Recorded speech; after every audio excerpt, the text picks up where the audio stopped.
everybody, and welcome back to the 1313 podcast, the most mediocre podcast in the Star Wars universe. I'm Jacob. I'm Jackson. I'm Tommy. Welcome back to all you Regs and to all you Shinies. Welcome to the podcast. This is the podcast. Please, before we begin, if you haven't already, make sure that you are following us on all of our social media, that being Instagram, Twitter, TikTok, and Twitch. X. It's not Twitter. X and Twitch. Also, if you haven't already, make sure that you leave a like, you leave a comment, you subscribe to the channel, and you click that join button to help support us. Or, if you want to go above and beyond in supporting the podcast, you can become a patron. Patreon is linked down below. And every month we do a nice giveaway for you special little boys. So not today, but this month we're going to be giving away the Ahsoka Trooper Battle Pack Lego. Shh, and it's totally in his hands. Oh, totally I'm holding it in my hands. And there's a picture. But OG yeah. 1313 fans will understand that. Yeah. If you put a picture here and a picture. Here's a picture. Tommy, you're going to need to edit this one. You're gonna have to edit this one. So if you I lost my train of thought. Subscribe to the channel if you haven't already. We love each and every one of you. Support us on Patreon. And also, if you haven't seen it already, make sure you check out our interview with Vanessa Marshall, aka Harrisindula. It was a really cool, really fun time. So if you haven't seen it, go watch it. And she's our friend now. Yes. we be chill like that, fellas. How we doing this week? I'm doing really good. I've been just working some overtime, so get some extra cash on that next paycheck. Nice. You know, hard work pays off. Doing third shift bum patrol, and just doing really good. Getting the collection room together, which we are in a bit of a change of scenery today. We are at my collection room, at my house. As of right now, Obi-Shawn is streaming with Fig Fury, so he took the stew photo today. And we're recording. We're recording here. Yeah, we've been evicted. So if you notice that the light looks a little bit different, that's why. But yeah, what did you do this week? A whole lot of nothing.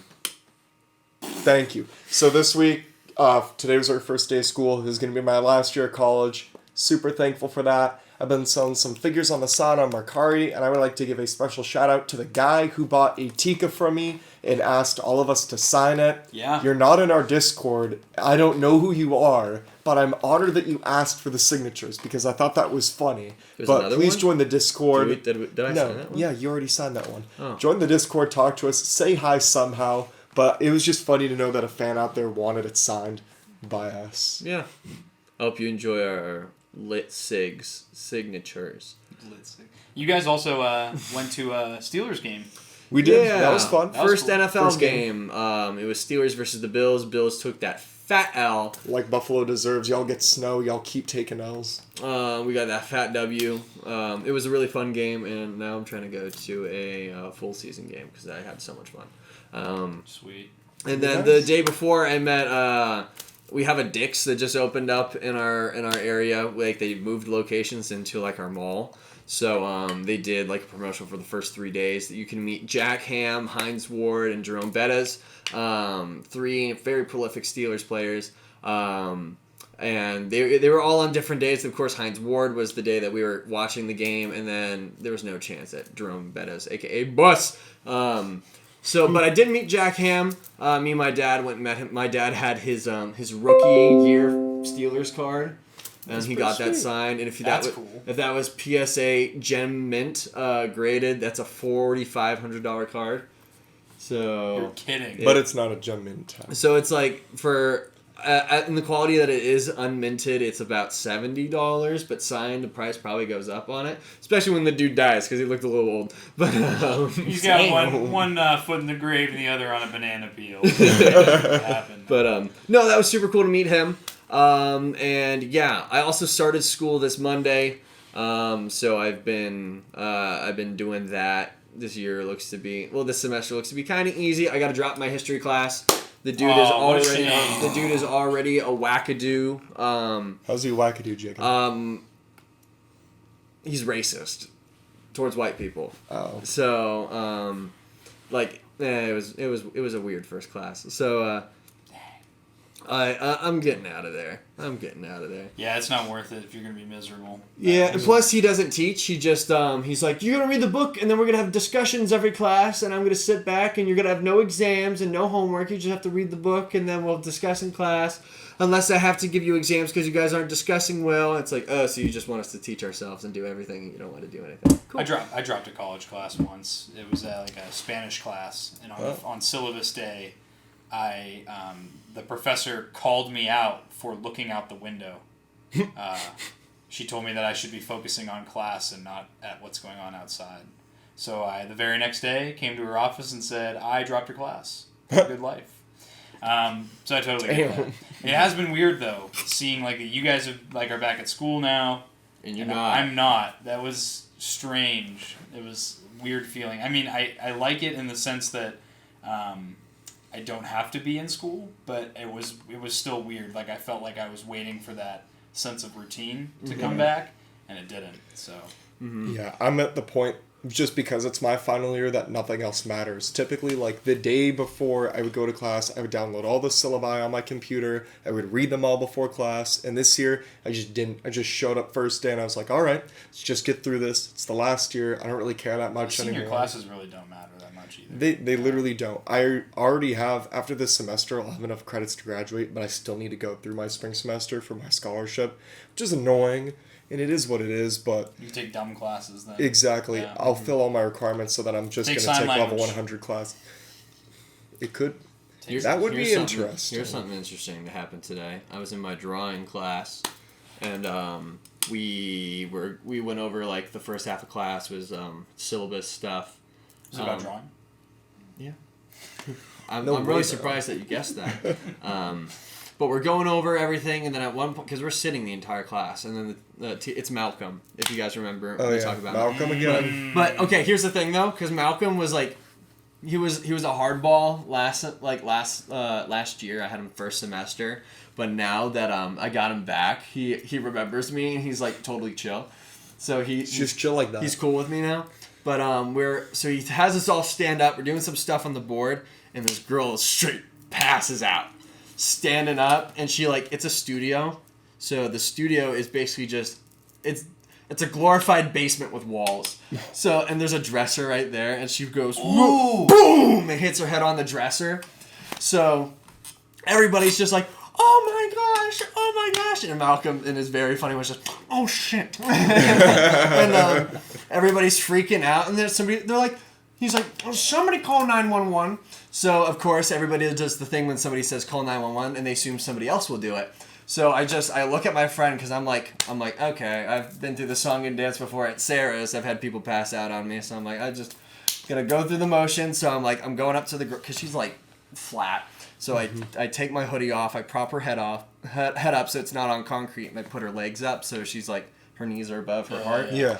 And I'm telling somebody to get her water, and I point at my friend Molly. I'm like, the person that did our artwork.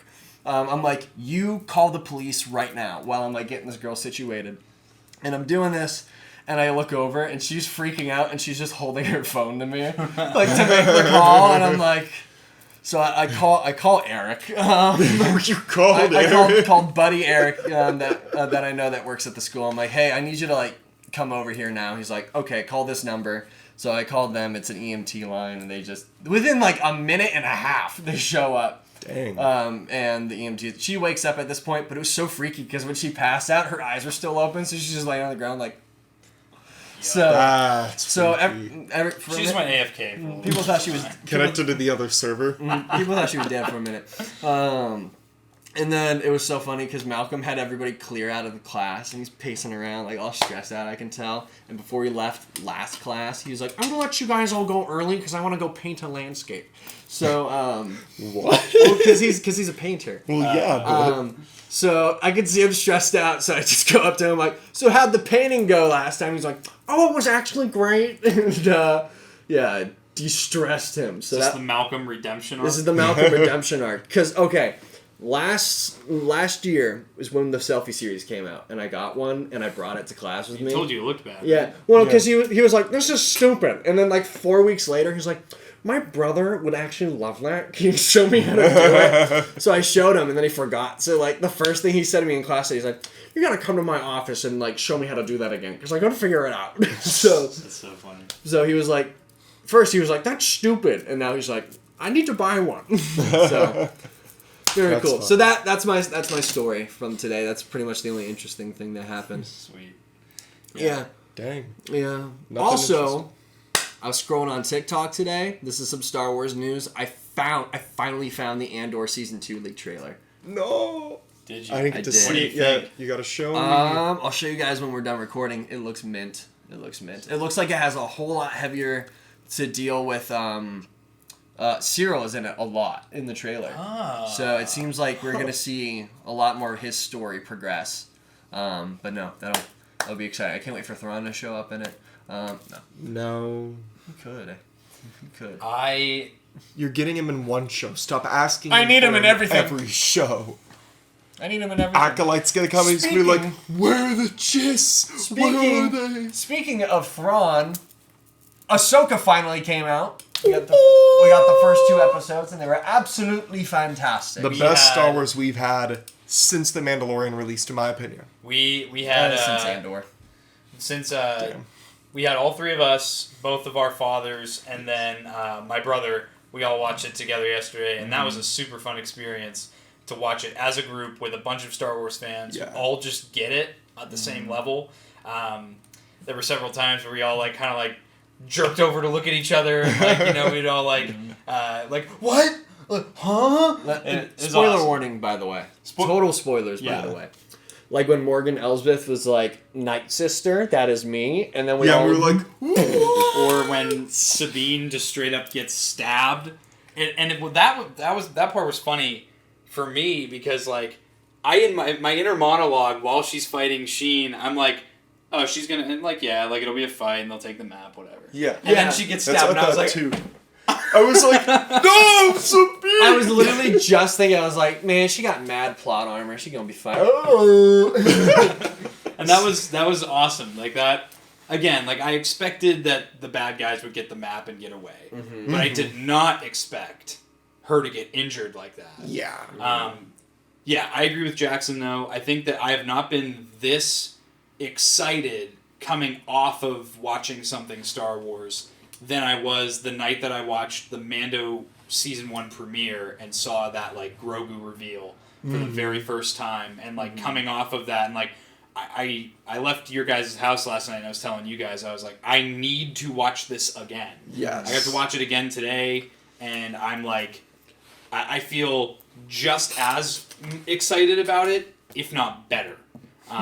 And I'm gonna watch it again after I leave. I need to watch it again tomorrow. I can't wait, That's dude. my problem. I'm probably going to watch it a third I watch it time tomorrow. before next week. That's how I feel. I'm floored. No, This is same reaction for sure. We got done watching both episodes, which all the information that we had about that was just completely wrong. It'll be an hour runtime for both episodes, and the first episode reported by Figure Brian would be 34 minutes. Just not even true. 51 minutes and then 45 minutes. It was for an the hour other- 45 runtime was the estimate, or hour 35. So it was about From other on stuff par. I saw. But still, it was after watching, it was I need it again. It was just that awesome to see. I didn't want it to end. Same. That's when you know I your was Star Wars begging is for good. it not to end. Dude, Yeah, okay. So this whole contraption that they're building, the giant hyperspace ring, Oh, the Eye of Sauron. it's called the Eye of Cyrus. Scion. Eye of Scion. Yeah. Apparently, Scion, it was either in Latin, I believe it was in Latin, is air. So it's the Eye of the Air. Oh. Heir to the Empire. So, Clever. That's cool. Clever. yeah, so that's very nice. Thank you, Dave, for your nice little... So what is the Eye of Scion? Because it looks like a Halo ring. It looks But like it's just like- a massive hyperspace ring. So Or a is it Star a Destroyer. conduit for a ship, or is it because it has its own bridge?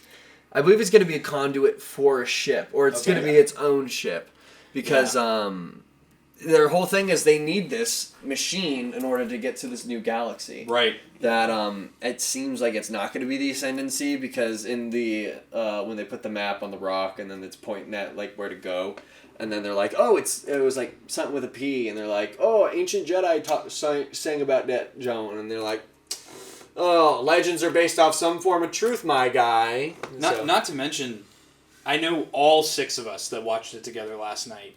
That was like knowing that they are traveling to another galaxy. Yes. That is the first time in canon that has ever even been mentioned. Yes. That there is another galaxy that they're going to travel to. Books aside. Thrawn books. Yeah, books aside.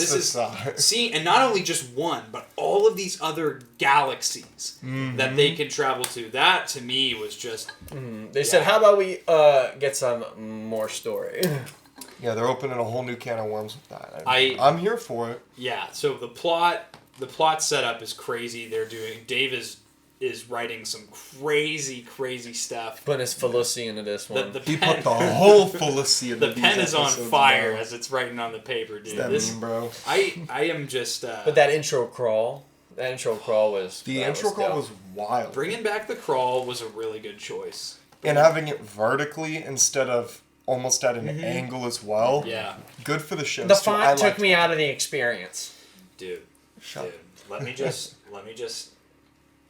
I'm not going to address it unless it comes into conversation. Then don't address it. I'm not going to talk about nitpicks. Mm-hmm. The nitpicks were crazy. Because they're all dumb. Yeah. This show is great so far. Yeah. Just because Thrawn, Anakin, and Jamama didn't all show up in the first episodes doesn't mean that it's a bad show. Yeah. Yeah, and I think it did a great job of setting up our main cast, setting up our plot.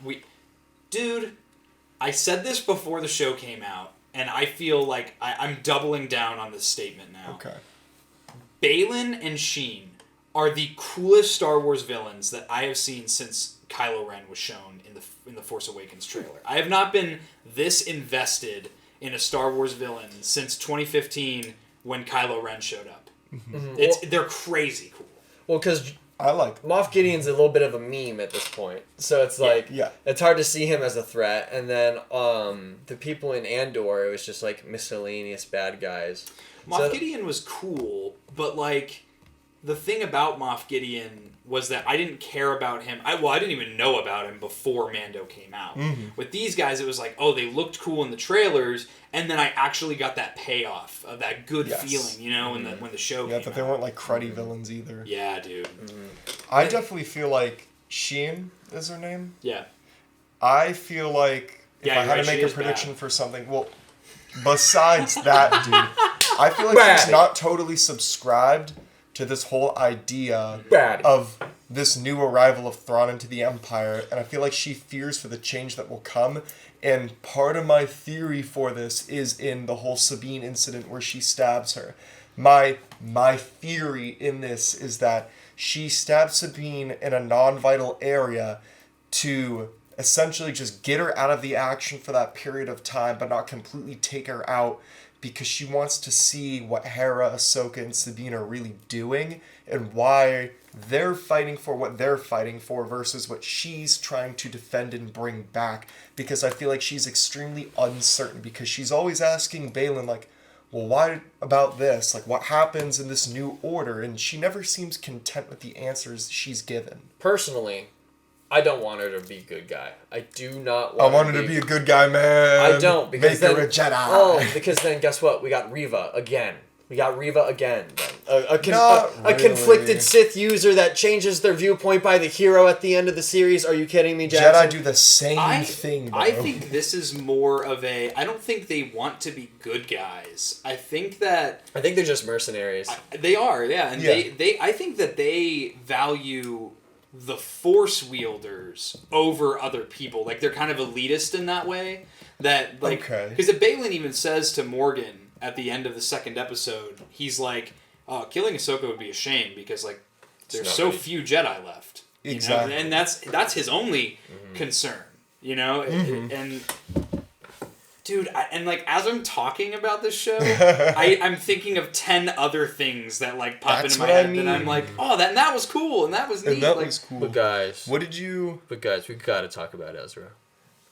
We gotta talk about Ezra right now. I'm gonna be honest, bro. In one hologram, I'm not gonna judge the Ezra look in live action. I'm not gonna judge him from one hologram just yet, but I will say, Blood looks like a cosplayer. he does look like a cosplayer. I won't lie to you. It's and it's probably just the angle. It's most definitely the 100% angle that the we're just angle. getting from that. Because if you look at the actual pictures of the actor, he looks great. But no, yeah, I don't like this theory that people are saying that Ezra is this Inquisitor. He can't be No. because they haven't even gotten Thrawn yet. Yeah, So exactly. how would they have gotten there to get Ezra? You know. It doesn't make I sense. don't like to that me. theory either. It was a good theory before the show came out, but now that they've clearly established that nobody has been to this other galaxy except for Ezra and Thrawn, that no one knows that they're alive. To me, Yeah. I think it's. Do you think it's going to be Starkiller though? I do think that this Inquisitor is more than just a cannon fodder bad guy. I think there's more to him. I agree. I'm very interested to see if whether or not in this series, especially when Thrawn does come back, if they're going to bring up Tanis at all, because we're seeing Tanis in the Bad Batch, okay. and Tanis is very, very prevalent in the Heir to the Empire books. So I wonder if this is going to be a plot point that gets shifted into. Is that waiting for the Filoni movie? If it is ever going to get brought up, or is it only going to be a Bad Batch thing and it's going to get destroyed at the end of season 3? Yeah. How do you two feel about the character development? So what I mean is seeing Ahsoka, Hera, and Sabine in Rebels form and animation, now grown to the people they are now. Do you like the people that they are, or what do you think? After seeing it a second time, I really do think that the actresses are doing a really good job. Yes. Ahsoka, fantastic, but we've known her from The Mandalorian. Mm-hmm. Sabine's casting, now watching her play Sabine is like golden. The way that, like, her cadence. Hera is the only one I'm still not sold on. Really? Because some scenes she'll be talking and I'm like, that's Hera. And then there's other scenes where she's speaking and it's, I don't know, it doesn't feel right. But then again, I just watched rewatched Rebels, and we just spoke to Vanessa Marshall. Yeah. Yes. So it's like, we're still again, thinking it's about good- Vanessa. I think it's gonna take like another episode for it to just wash away. I think that after seeing it a second time, for Hera specifically, the line delivery is not the same. No, That's what's getting me. That's what's it's catching me up. completely too. different The than things that Hera she's animated. saying are so Hera. Yes. But it's the way that she's delivering the lines that's different. It's still, the words are in character, but I agree. Sometimes I feel like the line delivery is what I'm like, I'm seeing Hera and she's saying the words. So It's that's what's uncanny making valley. yeah. So, but no, give it another episode, 2 episodes. I'm not really gonna care because, to be honest, I'm not in this show just for Hera. I'm in it for the rest of like the Rebels crew and for Thrawn and for Ahsoka. Do you think we're gonna see Zeb at all in this show? This makes me wonder if that's why we saw Zeb in Mando Season 3, because he's not going to be here, so we kind of need an explanation of where he is That's a at good this point in the point. timeline. I think he could show up. I think it's, at this point, Hera, in my opinion, definitely has connections with Carson Teva, and which would mean that obviously she has connections with Zeb regardless. Yeah. She's a general. I definitely think, and I don't think Dave would do this to us, but I think if we get Ezra back, and this, I think it would be a disservice to not get the Rebels crew back together. Yeah, I agree. And have Zeb come in and Force Ghost Kanan. No. I think that there have been some awesome. Dave does a really good job of sprinkling in Easter eggs and member berries that aren't.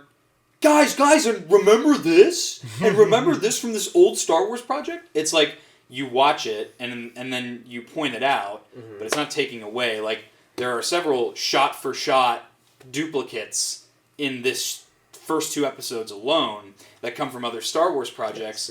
And as someone who doesn't know it, doesn't recognize it, it doesn't take anything away, but it's like an added excitement for people that have seen it. It's not like a cameo that people won't understand. Yes. Yeah. It's like seeing Ezra's scout trooper helmet in that shot where Sabine is sleeping. If you see it, you're like, oh, that's Ezra's. If you look at it and you don't know what it is, you're just like, helmet. That's my favorite one is the shot for shot where Sabine is going back to the tower to analyze the star map, and Sheen is watching her with that surveillance droid, and that's shot for shot taken from Darth Maul watching Qui-Gon and Anakin on Tatooine in The Phantom Menace. That to me that's perfect fan service to me. Yes. That's fan service done. You can't do it better than that, in my opinion. I think one of my favorite parts of the show so far, and I kind of briefly commented on it yesterday, was I feel like Ahsoka has now matured to the point where she's basically Anakin. She has the same temperament and feeling, and she's almost treating Sabine like how Anakin did at the beginning of the Clone Wars. She's just kind of like over it. She doesn't really want to deal with all of it, which I feel like is really, really awesome to see her like continuously grow as a character and then see her develop the habits of her master. What do you guys think about I think it's more of because in the beginning of the Clone Wars, we see how stubborn she is. Yeah. I think it's because she's stubborn. I think it's because of all these years of being by herself and kind of being out of the loop and out of training. I think she's becoming a little bit more calloused and a little bit more stubborn like she was before, and I think we're going to see that become undone throughout the series. I agree, and I think too that because this is the Ahsoka show, and you're going to get character development for Ahsoka, and we've already set up what Ahsoka's struggle is, like when she dies, which is bro, please learning not to walk away. She already commented she had that conversation with Hera, where Hera's like kind of playfully like, "Oh, and I bet your master was like thought you were stubborn." And she's like, "Anakin," and then Hera's like, "Oh, damn, I really just unlocked some PTSD here." But Ahsoka mentions that she walked away from Anakin, she walked away from the Jedi Order, and she walked away from Sabine. This is something, and again, she refuses to train Grogu because she is afraid of creating a repeat in her life, and she's struggling with that trauma. There's a line that Ahsoka says to Hera, and I'm not going to get it word for word, but when I caught the rewatch, I thought it was a really powerful line. She said, like, regardless of the reasons of why we do something, even if it's the right reasons, it can still have bad consequences. And I think that she is directly talking about leaving the Jedi Order and feeling like she could have had some control over Anakin turning to the dark side. Yeah. I really liked that part too yesterday. Yeah. I feel like that's one of the scenes that really hit me hard. Yeah. And it's building. Now, one thing that I've seen quite a bit of criticism about that I disagree with is I've seen criticism that Ahsoka feels flat in this show. I'm going to say no. I think that if you look at her facial expressions, if you look at some of the quips that she gives, it's very Ahsoka. But you have to remember, Ahsoka's probably like 40 years old at this point in the timeline. She's an adult. She's not that 17-year-old spunky, sassy child that we saw in the Clone Wars. She's an adult, and she has matured. So I think she's still very much in character. She's just an older person now. Yeah. And I agree with that too. That was a huge criticism I saw online as well. It was like, why isn't Ahsoka like, she's supposed to be spunky and funny. I'm like, dude, that was when she was a teen. Now she's an adult. Like, think about it like as the growing process. You're not going to act like a teenager all the time. It's also, if you watched Rebels, you would see that she isn't at all like how she is in the Clone Wars. She's more matured, and while she is a little bit more smiley in Rebels, she dies and comes back to life. So you would think that she would have a little bit more temperance to herself and a little bit more wisdom behind her age and a little bit more understanding of her own mortality. After basically getting murked twice now and being brought back to life. Exactly. So, it makes sense for her to be a little bit more calloused. But it also would make sense to see her, like, lighten up a little bit as the show goes on. Yeah. I'll call it right now and say that every single major critique of this show that we are going to get by Star Wars fans, in quotations, are going to come from the people who did not watch Rebels, period. They will not understand the fine detail of, again, like who Ahsoka is and how her character matured, and who the Rebels crew are and why they're doing what they're doing. And I feel like so many people will complain about that, and every single reply will be, you just didn't watch Rebels. I also like that they're not giving Sabine the Force. I do like that. Because Yes. I think it would have been annoying if, granted, the show isn't over, so she can tap into that probably later throughout the show if it is going to happen. But as it stands, I'm glad that she isn't like this now magical Force wielder. Although she can, I guess, learn it eventually, because we see Luke Skywalker go from never even hearing about it, not even seeing any signs of having it, not knowing what it is, to being most powerful Jedi. So it's very same with Ezra. The only thing that he had that was like maybe like a little bit of the Force is with him and Kanan had a slight connection, but that's the first time that happens. It is interesting too, because we have these dream sequences for Sabine. They happen twice. She has one by herself in the tower, and then one where Ahsoka is sensing her dreams and wakes her up. But I mean at the same time though, when Sabine is talking to Hu Yang is like, you have such a bad aptitude for the Force compared to any Padawan I've ever been around. Like, and he's been around for hundreds of years. So I again, we've said it every single Star Wars show that comes out. We're not going to get into it because there's so much good to talk about. We're not going to waste our breath talking about the negative stuff, but it's the same thing we always harp on every Star Wars show. Just watch the show. We are 2 of the 8 episodes in. Watch the show, and then, just wait until the end to say that it's mid. It's come on, dude. You don't. It's everything like long form stories are a process. You don't watch the first 3 minutes of Revenge of the Sith and go, "Oh, this is ass." No, you watch the entire movie and then you decide your opinion at the end, or if it really is bad, you can usually tell by like the middle to the end. Yeah. But never in the first like 20 minutes are you just like, this film was royally bad. You got to let it cook a little bit. Yeah. You do, because you got to let them make their setup so there can be payoffs. So don't call it mid after 2 episodes just because Anakin didn't show up yet and there was no Clone Wars flashback. And I think the combat that we're seeing in this show is the best that we've seen in a while. That's one thing I've seen a lot of criticism on specifically from like the prequel supremacists is like that the choreography is bad and that it's flat, and I'm like, dude, I agree with you. This is the best lightsaber choreography that I've seen in a really long time. It was a good fight scene. I thought it was solid. I feel like Sabine's inexperience with using a lightsaber shows for sure, but it's very much obvious that she's had the practice and she understands a couple of the forms and techniques she needs to be doing, but that Sheen is obviously way more experienced. But again, I didn't feel like it was a Rey swing the lightsaber like a baseball bat kind of situation. It was solid, like, connection on connection the entire time. People don't understand that in Star Wars is advancedly intentional with their fight scenes. Yeah. Extremely intentional. And all these people are saying that it's bad. Why? Because it doesn't look like lightsaber fights in the prequels. Lightsaber fights in the prequels have like a ton of twists and twirls and flashes and parries and big motions.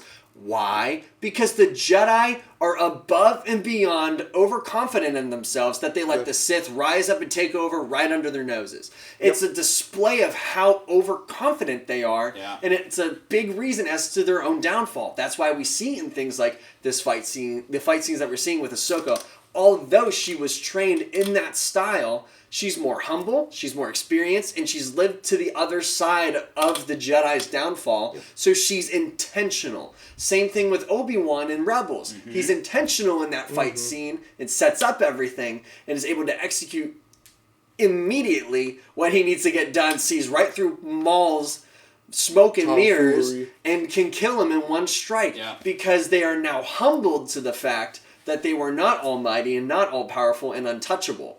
It's and with that, it's annoying to see all these people just be like, these fight scenes weren't exactly like the ending of Episode 3 with Anakin and Obi-Wan, the longest fight scene ever in cinema history. It wasn't exactly like that, so I think it's bad. listen up, people. This ain't John Wick. It's Star Wars. So well, that's the other thing too. Is if we want to talk just from a technical standpoint too, the Jedi in the prequels did nothing but train in the Force and in lightsaber combat. All day, every day. Since the prequels, there has not been an established Jedi Order to have, and you're going to spend 8 hours of your day every single day training lightsaber combat.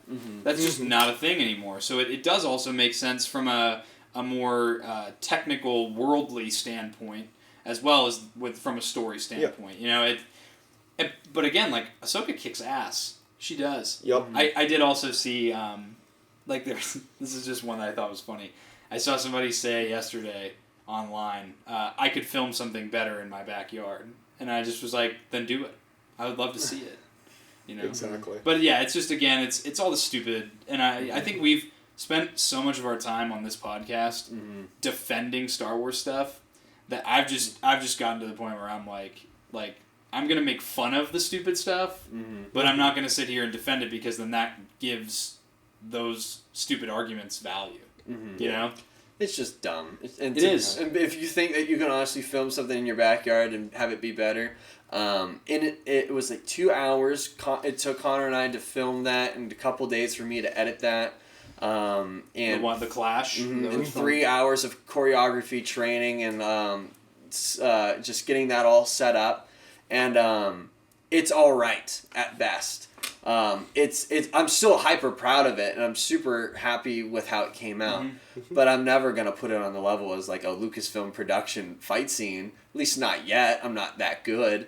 But no, if you think you can make something better and do flips and stab through droids and by all means, just do it. Just do it. Let's see it. And send us some links so I can believe it. Yeah.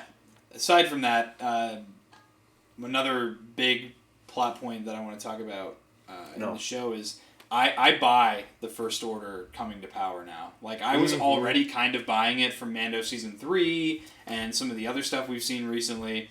But after seeing this at the second episode where they go to Corellia and everyone working on that shipyard is pro-Empire, which makes total sense because they did nothing but work for the Empire for like 25 years. And now it's like... And it just, to me, speaks truths about our real world as well, because you have the guy who's in charge of it is like, he's like, I'm a businessman, I don't deal in politics, but everyone working there, including him, is for the Empire, so they do deal in politics. It's this mask that they put on that business and politics are independent of one another, when in our real world too, we see that no matter what your belief is, politically, there are people on every side of the political spectrum that use their business to their advantage for political reasons. And I thought that was a really intelligent and cool concept to explore. And it just, to me, I 100% buy how the First Order was able to get an entire fleet on Exegol now. Yep. They were just giving away parts of Star Destroyers to reassemble them and make new Star Destroyers. Yep. With no supervision either, which, again... makes a whole lot more rational sense when you understand that Mon Mothma wanted to completely demilitarize the New Republic. And it's like, oh, now all these people can work on their own because nobody's looking at them because the New Republic is too big and doesn't know how it wants to handle itself at all. That, again, stuff like on Corellia can go ahead where they're manufacturing these giant pieces for the hyperspace ring that Thrawn is going to use and stuff as well. It's also cool to finally see Corellia in Star Wars. Those are the people that made the Millennium Falcon. In daytime. We saw it for like a few minutes in Solo, but that was more like back streets, like sewers. Like that really wasn't. And we did see it in the Bad Batch, but again, also, it was nighttime, it was extremely dark, and we went into one factory. Yep. Like, yeah, you're right. Like, this was cool to see the planet. Also, we got to see Chopper. Chopper is fantastic. He's stealing the Chopper show. live action. The humor in this show is so well done. There were a few jokes that if you would have told me what the joke was before I watched it, I'd be like, oh, that's going to be cringe. But, the Chopper joke was hilarious, where he's like, did you touch my stuff? She's like, no, and he's like, yes, you did. It's funny you can understand it, too. Well, it's how he is in Rebels, too. Well, yeah. Because it's just Dave Filoni going, wah, wah, wah, wah, into a microphone. Yeah, the other one too was that I thought usually would take me out was Sabine listening to the rock music. It took me out for a second until the lyrics came in, and then I'm like, this is no different than Cal Kestis and the Who. Yeah. That was the punk rock. Mm-hmm. So I'm glad cool. that punk rock in Star Wars. I was gonna say I'm glad rock is in Star Wars. I'm glad that's canon. But when I initially heard, when I watched Star Wars, I was thinking about in that intro scene with Balin. It's Star Wars works because Star Wars uses only Star Wars music in it. You couldn't throw like Welcome to the Jungle in a Star Wars movie and have that work like you can with Marvel. It's Marvel. Yeah. It's Marvel. If that's in Star Wars, you're done. It's not how that works. So the fact that they were like, oh, we want her to be like this punk kid. What do punk kids listen to? Punk music. So we need Star Wars punk music. So let's make Star Wars punk music. And then she does the Akira bike turn. I thought that was a fun detail. And again, it was cool. Ezra and Kanan do it too. Was she? Well, not really. But hey, did you catch that? I caught this on my second watch. That the pilots that are following her, they have Spectre call signs. Yeah, he was Spectre 21. Mm-hmm. Yeah, I was like, that's super neat. It's little touches like that. And I like the guy that Carson Tave. No. Yeah, the governor of Lothal is the guy from Rebels. It's the Governor same Azadi. voice actor. Yeah, because he looks exactly like him. Mm-hmm. And he's it's funny because I'm like, oh, he's also in John Wick 4. It's Savage Opress and Mr. Krabs. Mm-hmm. That was cool that he got to reprise his role. Yes. Going from voice act, and again, that's because his character in Rebels is directly taken from his real life look. You know, like that. Yeah. It's a funny thing how long his beard is exaggerated in Rebels now compared to what it is. It's just his head is exaggerated. Well, yeah. I also like how lived in the universe feels. Like, and again, it's Dave Filoni, so it should go without saying. But the little details like that, like you look at Lothal, and it's very pristine and bright now because it's been liberated from the oppression of the Empire. Mm-hmm. But when Sabine is going down the street, you can see the wear on the concrete on the ground and like the stains on the ground and little things. Because 70,000 battles happened on that strip of road in Rebels. Oh. Yeah. You have just no more shame. Your thumb open. Oh wow! Cool. Oh my gosh! Oh. Do you need a Band-Aid? You got tissue or something? I don't know that I own. I'll be right back. Blood warning. Boom. Wow. Blood and gore in the new 1313. So I have no shame in saying this at all, but I am very, very excited for hopefully Lothcat merch that Disney's going to put out. Personally, in The Mandalorian Season 2, when the Lothcats made their debut in the Ahsoka episode, I wasn't a fan just because I felt like they looked too like chunky and too robotic, and it didn't feel real to me at all. They didn't look robotic. It was the uncanny valley. It just looked like a Lothcat. CGI model where now they're puppets. Yeah, so but now the Lothcat that Sabine has looks phenomenal. Like, it looks so good. I think it's adorable. Looks like a real animal. I have loved Lothcats ever since Rebels. I need a Lothcat everything. Make it now. Can we get Lothwolves as well? Can we see a Lothwolf in Ahsoka?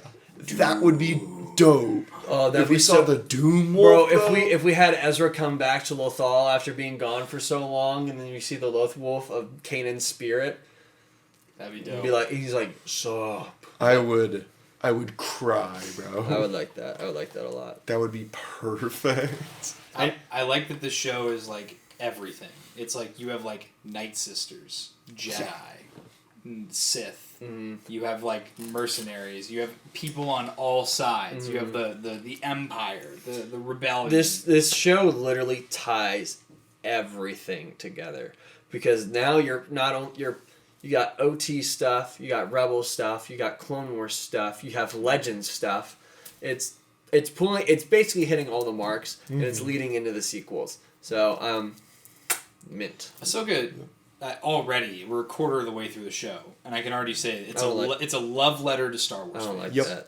I don't like that statement. It's a quarter of the way done. Yeah, it just came out. Yeah, your dad told me that yesterday, and I was like, I hate that. I hate that so much. Yeah, I don't like the double releases. Not gonna lie.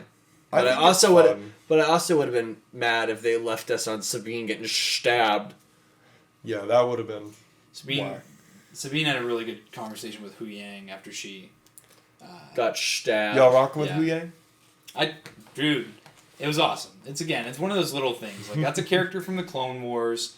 It fits that they were able to learn who Baylan is because he's the one that helps the younglings create their lightsabers. Mm-hmm. Yep. Upon watching it a second time, I noticed that he took up an apprentice after he left the Order, because Huyang says that Sheen's lightsaber he doesn't recognize. Also, she has a paddle and braid. She does. Mm-hmm.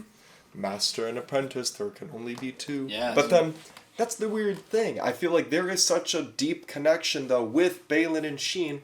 Then who the heck is this other guy? It's just like, Star it's Baylan Killer. and Sheen and Morak. There's more to him. Yeah. There's... Yeah, we'll get more for sure. But again, it just kind of feels like 2 random Sith plus a random Inquisitor. It's cool, though, because it's like, there's mystery to them. You know, they don't just like explain everything to you right out the gate. There's mystery to these brand new characters, and I love it. I'm so here for it. The fight scene when Morak is recalling his lightsaber and Ahsoka literally just goes. It's leave like it. anime. It's like samurai. You know. Yes. It's Han Solo. We were talking about after the show that we thought the dude was about to spin his lightsaber and fly away, and I was like, that's one thing I really do not want to see ever in live action. He's gonna do it. I'm gonna say right now, he's probably gonna. If he does it, I'm just gonna laugh truthfully, but I'm gonna be like, silly. why did you decide to do that? And then we'll go, Dave, resign. No, I'm excited to see where the rest of the show goes, especially to see my blue boy. I'm really excited to see my blue boy. Oh man, I thought he was gonna show up for a second. I mean, and then I realized it didn't make sense yet. Mm-hmm. But that bridge that Morgan is on. Yeah, we see it in the trailer. Yeah, those holograms at the end are like Umbaran holograms. Yeah, it reminded me of the style. They're all squiggly and ethereal. Yeah, Umbara was the cubes, but yeah, Jacob was saying it's all squiggly on that ship, so it's another way of doing it. It was which is the way the holograms came together. It was very cool, and there's so many little things in just these first 2 episodes and the conversations between the characters. I never felt a dull moment. You get an awesome action sequence, and then you get and they're talking, but they're talking about something with substance, and they're having a really important conversation, and it's character building. Yep. And then we go into another fight, and it's this really nice pace where you never feel like it's too slow or it's too fast, at least in my opinion. Yeah. I never wanted it to end. That was I know. I thought it was going to. We thought it was going to end after. They were really the scene with building up on Ahsoka and Sabine for sure when they were gonna go to hyperspace. And I was like, Hyperspace. please don't let it end. Bro, really just said hyperspace. I said hyperspace. If you look at the architecture of the Jedi shuttle that Ahsoka rides around in with Huyang, the architecture is very prequel Jedi. I like it a lot. It's a great callback. Same with Balin's whip. Baylan, and that's the shuttle. It's a little bit modified, but that's the shuttle that Anakin and Obi-Wan and Ahsoka are in the Mortis arc. The same kind of shuttle. Right. And it's cool to see stuff like that. That's got to be intentional. I know. That's got to be intentional. Yeah. Because we got a dude, we got a girl, and then we have a mystery guy. So that'd definitely be a father, son, daughter type thing. I thought the father, son, and the daughter were going to be referenced at the beginning when Ahsoka was finding the map, and there's the 3 figures doing something different. We should have seen that coming, though, because that art style of having those figures is on Dathomir in Jedi Fallen Order. We should have seen that coming. But again, the fact it was from the Night Sisters. Also, watching it a second time, if you look at the Night Sister statues, you can see red underneath all the dust, bits of red, and that I didn't catch that my first time. I think I was so just thrown off by how purely white everything was. Okay. You know, and how almost like marble. It all was. I didn't catch the red on the figures there. I do. There's 2 shots in the first 2 episodes that it's very weird and very intentional in what it is. The first one is seeing Ahsoka line up the pillars at the beginning. It's a very a mediocre action that is important, but the shot is drawn out. It's not cut. You see the entire action of her going to it, putting her head to it, and then spinning it, and then pressing down, and then you get that, and then you see Sabine unlocking the map. You see her figure it out, what it is, start spinning all of them, and then line it up in a shot that lasts like 30 seconds. And I was thinking, like, while we were watching, I was like, is it going to cut? Is it going to cut? Why is this... It's intentionally long, both of which were solving a problem in the two different characters. And they were both intentionally long. So my question is why? So there's got to be something about that later. Also, that map is literally Treasure Planet. 100% it's from Treasure Planet. I thought of the thing that holds one of the Infinity Stones from the first Guardians movie. Yeah. Oh no, because sphere. in Treasure Planet, there's literally a part where he's like, "It's a map, and it will take us thousands of years to unlock." And the dude goes, "Shh," and a giant map forms around him, exactly how it looks like in Ahsoka. I haven't seen Treasure Planet in forever. Mm-hmm. It's been a lot. It's been a minute. Jackson, do you know Treasure Planet? Stupid. I can't think of it at the top of my head. I think there was another shot too that it's definitely got some purpose to it, and I need to watch the show again to really dive into it. But they really dwell on that shot where Sabine is going to cut her hair, and she holds the knife one way, and then she flips it around the other way, and then she just sits there for like an extended period of time. They just dwell on that, and then she cuts her hair. Maybe that's her like contemplating if she's ready or not. That's 100% what it is, because we were just talking about this in class. The hardest thing to interpret through film is characters' thought. Yeah. Because you can't tell them what they're thinking. I mean, you can, but where's the fun in that? So watching her hold this knife and like put the armor on, she's trying to mature herself in this moment. So she's sitting there and she's like, "Am I really ready to do this? Am I ready to stop being a brat and go on?" And she decides, yes, it is time. So it's a moment of contemplation and very subtle character development. Yeah. But you smooth brains don't know that. What? Yeah, we're just going to focus on the font of the opening crawl and what body parts were affected when Sabine was stabbed versus Qui-Gon being stabbed and versus blah, blah, Reva blah, blah, blah. being stabbed. Dude, okay. I feel like everybody's been stabbed now. I feel like I have to because I've seen like everybody He's getting call started. out He's the getting Sabine started. stab. No, you got to think though. First of all, we are like 60 years further in the timeline from when Qui-Gon got stabbed to Sabine. And I do think that Sabine getting stabbed and living is intentional for Sheen's character. Like Jackson was saying earlier, they're not full dark side. They are like, I don't think she wants to kill her. You know? I disagree. Let's hear it. I highly disagree because I don't think Sheen's character is introduced on Lothal in a parallel shot as Darth Maul, and then she takes out Sabine in the same way Darth Maul takes out Qui-Gon. That is too far of a coincidence to, in my opinion, to not directly link Darth Maul and this character. I think Sheen might be a Sisyphus type character in this. I'm still going to be with Tommy on this. What if she is questioning her master so much and she ends up betraying him? Oh, well, that's what I was saying, and then you said you didn't like that. No, you said that she's going to turn to the light side. I'm saying she's betraying him and staying on the dark side for dark side purposes. I'm saying like, what if she goes darker, like stays in it? I do think that Balin's character is going to die. I don't think that he is going to make it all the way through. He kind of has to. Well, after the show, if he lives, he does have to after. Mm-hmm. But I think he's going to die in the show. Mm-hmm. You know, like. So I think it would like having her like just be like, "No, and I'm done with you. Yeah. I'm done.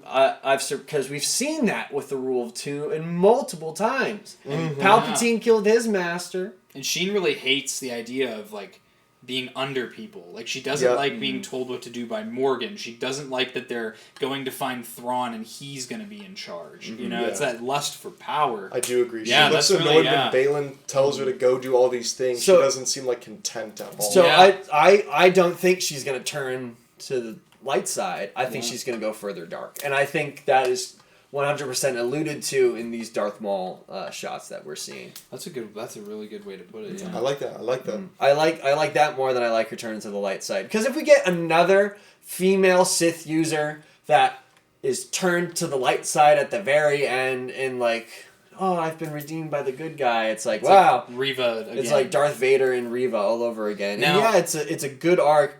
Kylo Ren all over again. Maybe that's why she didn't kill Sabine, because she wants Sabine to join her later on in the show. Rule of Two. You know, that's why she because it's very intentional. You have that shot where she stabs Sabine, and then Sabine kind of blocks another attack, and kind of drops to the ground. Yeah, and then she is like standing there. Then Ahsoka shows up. She turns around, looks back at Sabine, and then just runs away. It's all intentional, in my opinion, and I think it's going to lead into something. I also like how it now seems that Ahsoka is able to sense Force echoes. Yeah, like Cal Kestis. Like Cal Kestis and like Quinlan Voss.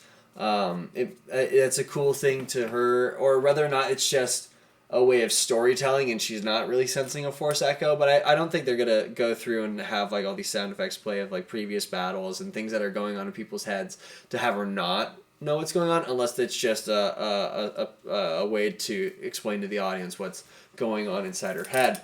But I do hope that's where it's leading to, because having a Force echo and being able to see in the past is a really good excuse to set up a flashback.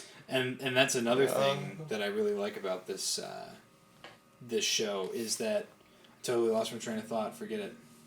Forget it. He actually doesn't. You were saying the Force echoes, Quinlan Voss. Force echoes, Quinlan Voss. A little before that. A little before that, I was talking about unique how, way to bring in a flashback. It's either that or it's just a way to show her thoughts and not like it's kind of like how Kylo Ren in the Han Solo thing happens in Episode 9, where he's not really a Force ghost, but it's a mental battle that's happening in a visual way. Yeah. I don't know. I don't know where I was going with that. It was definitely on that train of thought of like the Force in this show, but. Whatever. The Force is more mature in this show than it is in anything else, too. I think we're going to see with, like, what happens with Rebels. And, it's, okay. I am glad to see, though, that from the trailers we've been like, oh, that looks like the world between worlds. It's not. It's that totem with the map sitting on it. Yep. So I'm glad that it's not like they're revisiting the world between worlds. I definitely think that was intentional to make it look like that. But, there's more footage that we've seen in this trailer that we have not seen yet in the show, but we've seen a majority of it in these first 2 episodes. So my theory is next episode we're gonna see the rest of it, because we see Ahsoka and Baylan fighting at the locator for Thrawn. Yes. So I think she's gonna find him. They're gonna fight over it, and then see Sabine in the woods fighting Sheen 2. They're gonna be like, "Oh, Thrawn's back," and then that's where we're going to start going into new territory. I think that Thrawn is going to be set up to be a lot more from this show, because they're making it such a big deal that they're going to get him. I think that it would be... He's too important for this timeline at this point in the story to like be concluded in the Ahsoka show. There's more to Thrawn. I think we will see the end of Morgan Elsbeth and Baylan and those characters, because they were just tools to bring Thrawn back. Dude, I almost had it again. This is what I was gonna say. The Starhawk from Squadrons. I thought this was a plot hole the first time I watched the show, and the second time I watched it, I realized it's not a plot hole. So, because Squadrons happens like right after Episode 6, right after, and the Starhawk is, for those who don't know, in the Squadrons video game, the whole point of the campaign is that the New Republic is building this what is the point of the Starhawk again? It's this huge ship. Dude, it's like a magnet. It sucks Star Destroyers in. Yeah. It's like a giant tractor beam. That's what it is. It's a giant tractor beam ship, and it can suck in cruiser class ships. It's like interdictor cruisers. Yeah, and that ship it's massive in that game. So you thought the plot hole was when Hera's like, we're not manufacturing anything that big. Yeah, I was like, oh, well, that's weird that she would say that, because what about the Starhawk? But then I realized we are probably 8 or 9 years after Return of the Jedi at this point. Starhawk is not a thing anymore. So the Starhawk, there's no need for it anymore. It's not being built anymore. So why, they pretty much rounded up all the Imperial they think all They- the Imperial Star They think Destroyers. they're smart. Yeah, so that was another cool touch. It doesn't contradict with that game, as much as I don't care for that game. It was nice because of all people, Hera should know about the Star Hunt, you know. I'm impressed with the show so far, and I'm excited to see where we're going to next. I cannot wait for next week. Yep. And that, man, that wraps it up for me too. It's like I have not been this excited about a show, man. Like it's different. It's to another level. Like I was excited for Bad Batch. I was excited for Andor, you know. But it was the sitting down and watching it that got me the most, and to share that excitement with other people in a room was also super cool. Now it's out at night too. That makes it better. So much better. No more 3 a.m. wake ups. Oh, I don't get to watch it on the morning telly when I'm having my chippy tea and my mushy peas in the Sucks morning. to be a Brit. Yeah.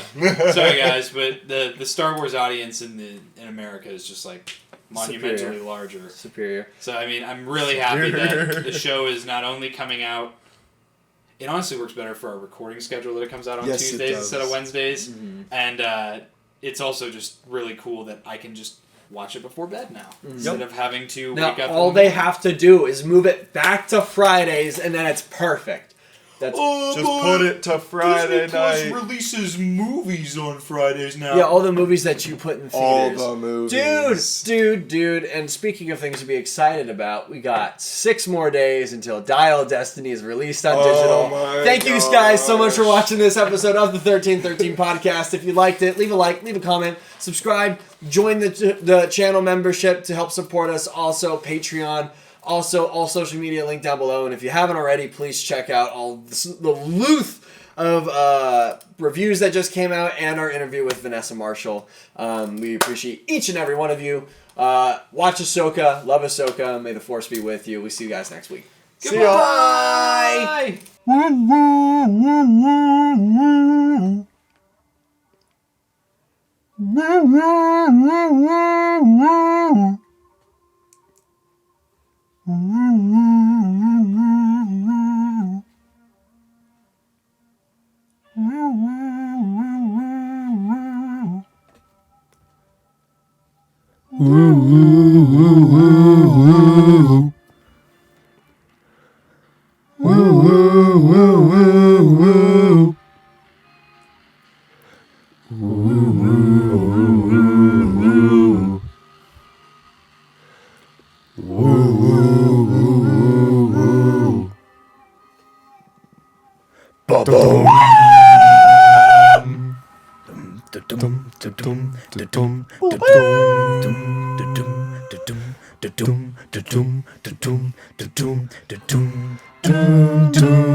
Da da da da da da da.